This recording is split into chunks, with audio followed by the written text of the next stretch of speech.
I've been an addict my whole entire life, and there is a cycle of shame that is associated with using.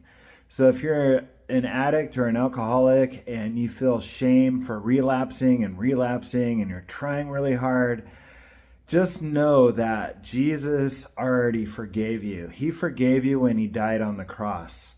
And he told me that basically today.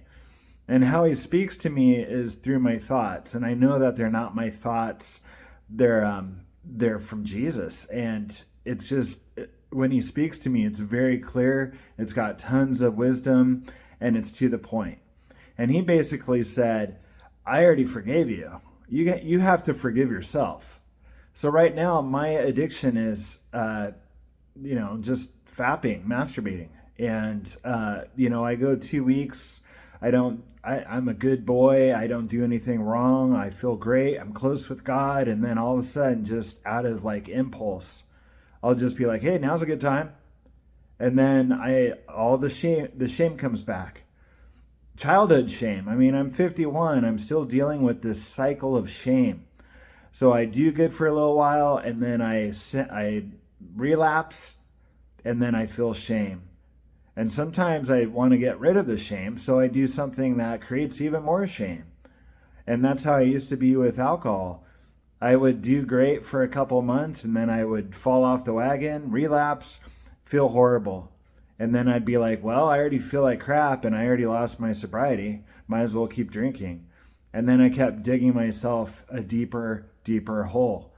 So you can break the cycle of sabotage and shame and drug use and alcoholism by simply knowing that he's already forgiven you. It's up to you to forgive yourself.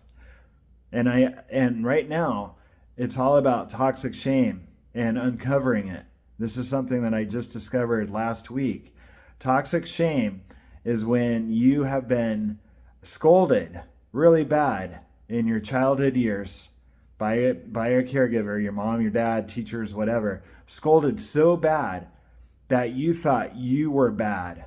Not that you did something bad. That's healthy shame. Healthy shame, you go, oh, okay, that's a boundary. I can't cross it. Okay. But people that are sensitive, like me, and with people that are very intense, like my dad, he had a scary rage issue. He screamed at me, spanked me super hard. I thought I was bad. So my whole life, I've been trying to run away from myself because I think I'm bad. It's toxic shame. And there's a great book called something like healing the shame that binds us by John. I forgot his name. Sorry, John Hancock, John something, John Bradshaw, I think, on Amazon. So just realize that if we can forgive ourselves, that's the beginning of the battle, and then forgiving others. The Lord's Prayer, he says, forgive our trespasses as we forgive those who trespass against us. It's all about forgiveness. So the first thing you got to do is realize that Jesus, he already loves you tremendously, and he knows that you're going through your own trials. Okay, the biggest sinners in the Bible were Paul and Peter. I mean, there was murderers, and he forgave them, and he corrects us. He gently corrects us. He's firm, but he corrects us. Like in the Bible, he says, to Mary Magdalene, who was a prostitute, he basically looked at her and was like, stop sinning. Stop sinning. That's pretty direct. When he speaks to me, it's very direct.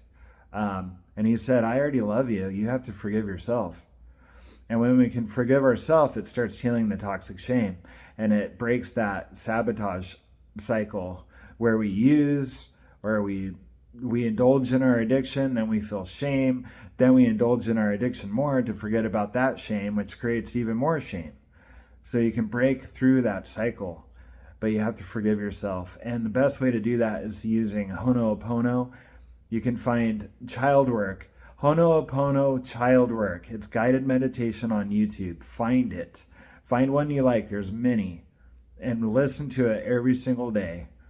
Lie down, uh, take a nap, whatever, lie down and listen to it every single day and start healing that inner child who's scared, who's angry, who feels like you abandoned them because with your drugs and your alcohol use. That's what I'm doing right now, and it's really helped. I've only done it a few times. Ho'oponopono is very powerful.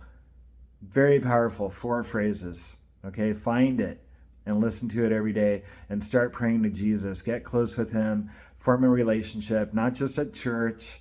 I'm talking about at your home. Find a little secret place, set up a shrine, pray to him every night. Your prayer life will change your life with the Ho'oponopono, and buy that book by the Healing the Shame That Binds Us. Check it out on Amazon. That's all I got. It's working, and God bless you.